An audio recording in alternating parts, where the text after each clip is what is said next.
I Am Malala by Malala Yousafzai.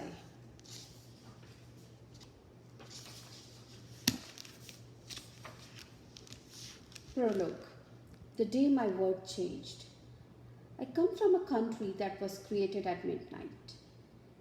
When I almost died, it was just after midday.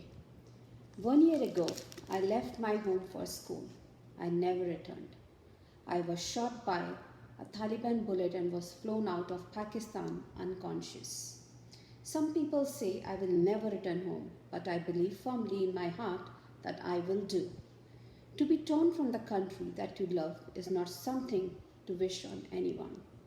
Now, every morning when I open my eyes, I long to see my old room full of my things, my clothes all over the floor, and my school prizes on the shelves.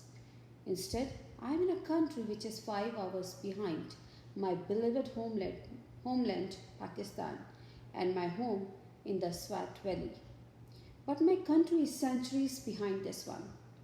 Here, there is any convenience you can imagine. Water running from every tap, hot or cold, as you wish. Light as the flick of a switch, day and night. No need for oil lamps, oven to cook that don't need anyone to go and fetch gas cylinders from the bazaar. Here everything is so modern, one can even find food ready cooked in packets. When I stand in front of my window and I look out, I see tall buildings, long roads full of vehicles moving in orderly lines, neat green hedges and lawns, and tidy pavements to walk on. I close my eyes and for a moment I am back in my valley.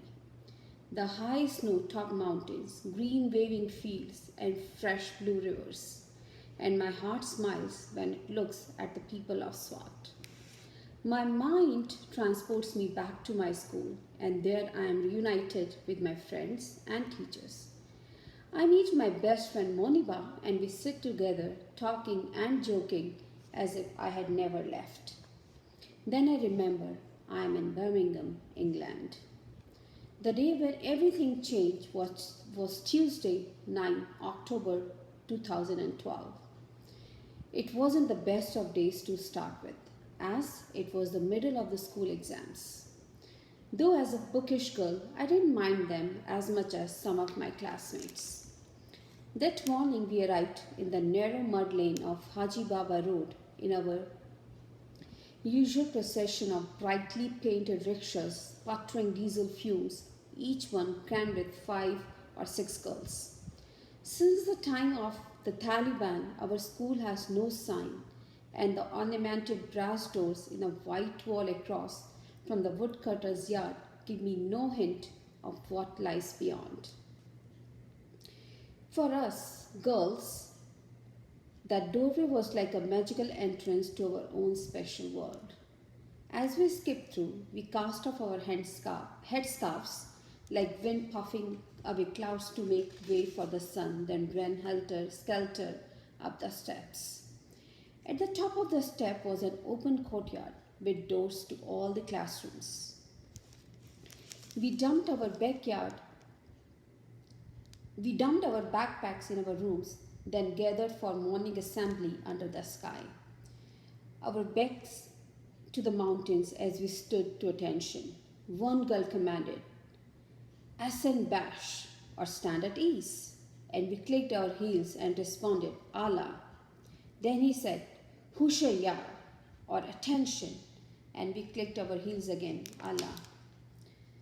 The school was founded by my father before I was born, and on the wall above the Kushal school was painted proudly in red and white letters. We went to school 6 mornings a week, and as I was 15 years old in year 9, my classes were spent chanting chemical equations or studying Urdu grammar, writing stories in English with morals like haste makes waste, or drawing diagrams of blood circulation. Most of my classmates wanted to be doctors. It's hard to imagine that anyone would see that as a threat. Yet, outside the door to the school lay not only the noise and craziness of Mingora, the main city of Swat, but also those like the Taliban who think girls should not go to school. That morning had begun like any other, though a little later than usual. It was an exam time, so school started at 9 instead of 8, which was good as I don't like getting up and can sleep through the crows of the cocks and the prayer calls of the muezzin. First, my father would try to rouse me. Time to get up, Janiman. He would say this means soulmate in Persian, and he always called me that at the start of the day. A few more minutes. Abba, please. I would beg them burrow deeper under the quilt. Then my mother would come. Pisho, she would call. This means cat, and is her name for me. At this point, I'd realize the time and shout, Bobby, I am late. And in our culture, every man is your brother and every woman your sister. That's how we think of each other. When my father first brought his wife to school, all the teachers referred to her as my brother's wife or Bhabi. That's how it stayed from then on. We call her Bhabi now. I slept in the long room at the front of our house, and the only furniture was a bed and a cabinet which I had bought with some of the money I had been given as an award for campaigning for peace in our valley and the right for girls to go to school. On some shelves were all the gold-colored plastic cups and trophies I had won for coming first in my class. Only a few times had I not come top, each time when I was beaten by my class rival, Malkai Noor. I was determined it would not happen again. The school was not far from my home, and I used to walk, but since the start of last year, I had been going with other girls by bus.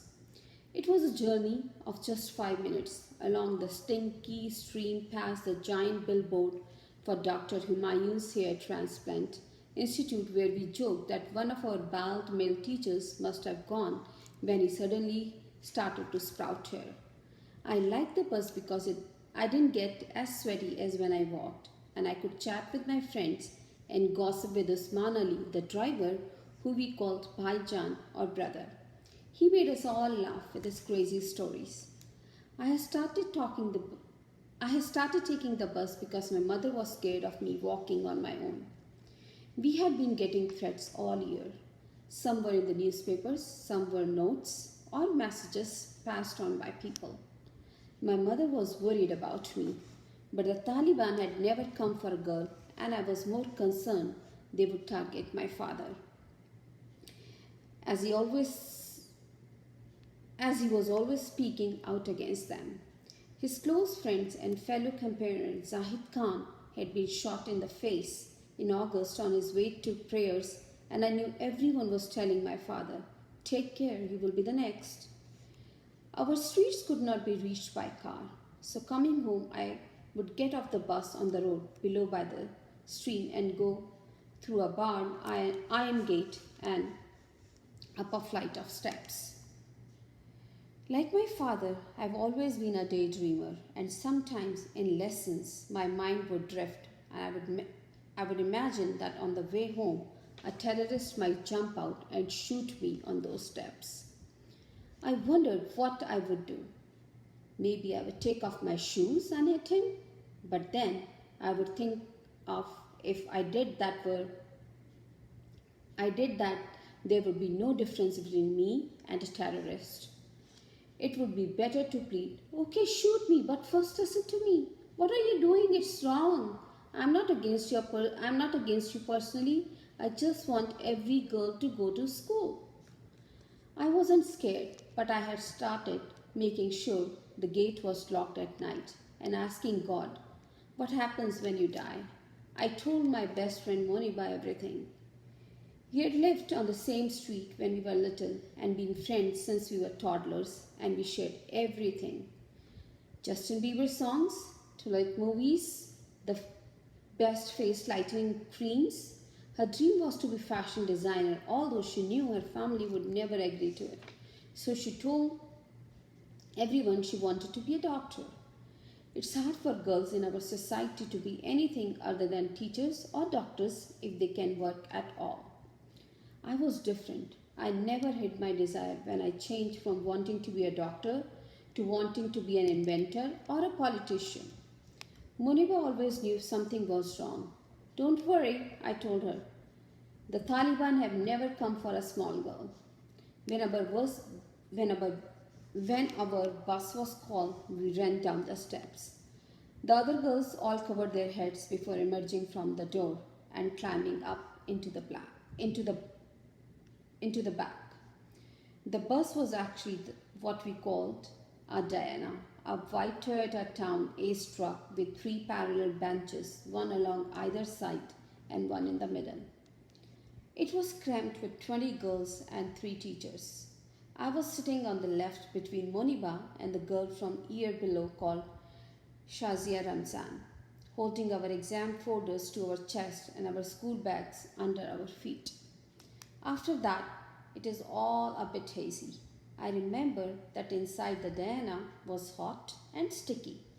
The cooler days were late coming, and only faraway mountains of the Hindu Kush had a frosting of snow.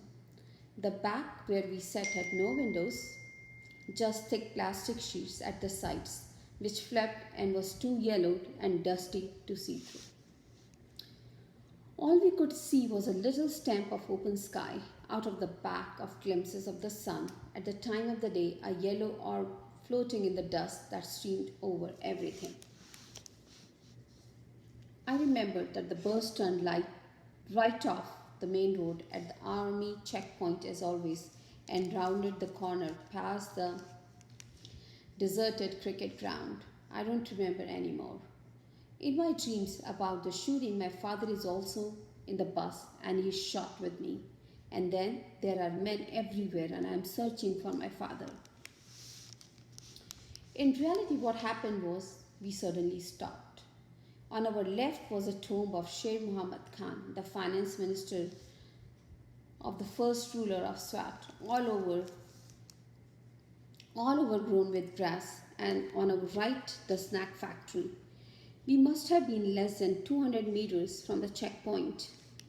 We couldn't see in front, but a young man in light-colored clothes had stepped into the road and waved the van down. Is this a Kushal school bus? He asked our driver. Usman Bhaijan thought this was a stupid question, as a name was painted on the outside. Yes, he said. I need information about some children, said the man. You should go to the office, said Usman Bhaijan. As he was speaking, another young man in white approached the back of the van. Look, it's one of those journalists coming to ask for an interview, said Moniba. Since I had started speaking at events with my father to campaign for girls' education and against those like the Taliban who want to hide us away, journalists often came, even foreigners, though not like this in the road. The man was wearing a peaked cap and looked like a college student. He swung himself onto the tailboard at the back and leaned in right over us. Who is Malala? He demanded. No one said anything, but several of the girls looked at me. I was the only girl with my face not covered. That's when he lifted up a black pistol. I later learned it was a Colt .45 point. Some of the girls screamed. Moniba tells me I squeezed her hand. My friends say he fired 3 shots, one after another. The first went through my left eye socket and out under my left shoulder. I slumped forward onto Moniba, blood coming from my left ear. So the other 2 bullets hit the girls next to me. One bullet went into Shazia's left hand. The third went through her left shoulder and into the upper right arm of Kainat Riaz. My friends later told me the gunman's hand was shaking as he fired. By the time we got to the hospital, my long hair and Moniba's lip were full of blood. Who is Malala? I am Malala, and this is my story.